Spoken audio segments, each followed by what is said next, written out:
హైదరాబాద్ సరూర్ నగర్లోని బాబునగర్లోని ఓ ఇంట్లో భారీ శబ్దంతో పేలుడు సంభవించింది. రిటైర్డ్ బ్యాంక్ ఉద్యోగి దేవేందర్ ఇల్లు పూర్తిగా ధ్వంసమైంది. ఆ సమయంలో కుటుంబ సభ్యులు ఇంట్లోనే ఉన్నప్పటికీ అదృష్టవశాత్తు ఎవరికీ ఎలాంటి ప్రాణాపాయం జరగలేదు. ఇంట్లో ఉన్న 3 గ్యాస్ సిలిండర్లు కూడా పేలలేదు. ఈ భారీ పేలుడుపై పోలీసులు దర్యాప్తు చేస్తున్నారు. ఇక దీనికి సంబంధించి మరింత సమాచారం మా ప్రతినిధి స్వాతి అందిస్తారు.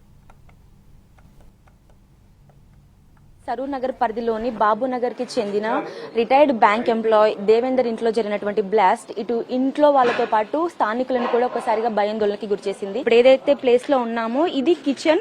ఈ కిచెన్ అయితే మీరు విజువల్స్ లో చూసుకోవచ్చు, పూర్తిగా బ్లాస్ట్ అయిపోయింది. అన్ని వస్తువులు ఎక్కడికక్కడ చెల్లా చెదారం అయిపోయాయి. ఇటు కబోర్డ్స్ మొత్తం విరిగిపోయాయి. పైన వాల్స్, సీలింగ్ కావచ్చు, పైన మొత్తం సజ్జా కూడా మొత్తం బ్లాస్ట్ అయిపోయింది. బ్రేక్ఫాస్ట్ కొరకని బయటకు వెళ్ళాడు. మా సిస్టర్ ఏమో ఇక్కడనే కూర్చొని ఉంది, హాల్లో కూర్చొని ఉంది. 9:30కి ఆమె పూజ కంప్లీట్ చేసి వచ్చి కూర్చుంది.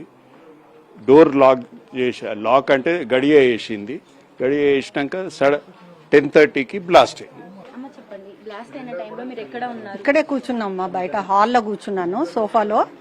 మా బాబు కూడా ఇక్కడే ఉండే, అప్పుడే రూమ్ లోకి వెళ్ళిండు టాబ్లెట్ వేసుకుంటాను. అది డోర్ పోయి అక్కడ ఆయన పక్కకే పడింది. ఇప్పుడు గ్యాస్ సిలిండర్లు చూసుకుంటే అన్ని బాగానే ఉన్నాయి. సో గ్యాస్ కాకుండా ఇంకేదైనా పేలుడు పదార్థాలు కానీ లేకపోతే ఇంకేమైనా మీ ఇంట్లో ఏం లేవు, మా ఇంట్లో ఏం లేవు పేలుడు పదార్థం. ఇప్పటిదాకా వాళ్ళు చెక్ చేశారు కదా.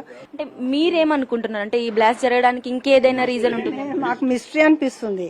వాళ్ళు అంటున్నారు గ్యాస్ వల్లనే అయింది అంటున్నారు, లీకేజ్ అంటున్నారు. బెడ్రూమ్ కి సంబంధించి ఏమైనా డ్యామేజ్ జరిగిందా లేకపోతే ఓన్లీ ఇక్కడ వరకు?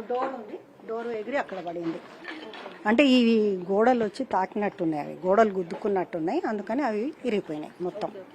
ఇక్కడ ఏదైతే ఫ్రిడ్జ్ వెనక విండో ఉంటుందో అది క్లోజ్డ్ ఉంటుంది, ఎప్పుడు అద్దాలు కూడా పెట్టుంటాయి.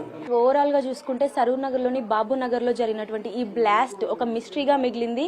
అసలు ఈ బ్లాస్ట్ ఎలా జరిగిందనేది ఇప్పటికీ ఎవరికి అర్థం కావట్లేదు. అయితే పోలీసులు ఇది గ్యాస్ సిలిండర్ పేలుడు వల్లనే జరిగిందని వాళ్ళు అంటుంటే, ఇంట్లో వాళ్ళు మాత్రం గ్యాస్ సిలిండర్ కాదు అంటున్నారు. ఇంత భారీ మొత్తంలో ఎలా జరిగింది అనేది ఫర్దర్ గా తెలియాల్సింది. కెమెరా పర్సన్ నాగరాజ్ తో స్వాతి, ఎన్టీవీ, హైదరాబాద్.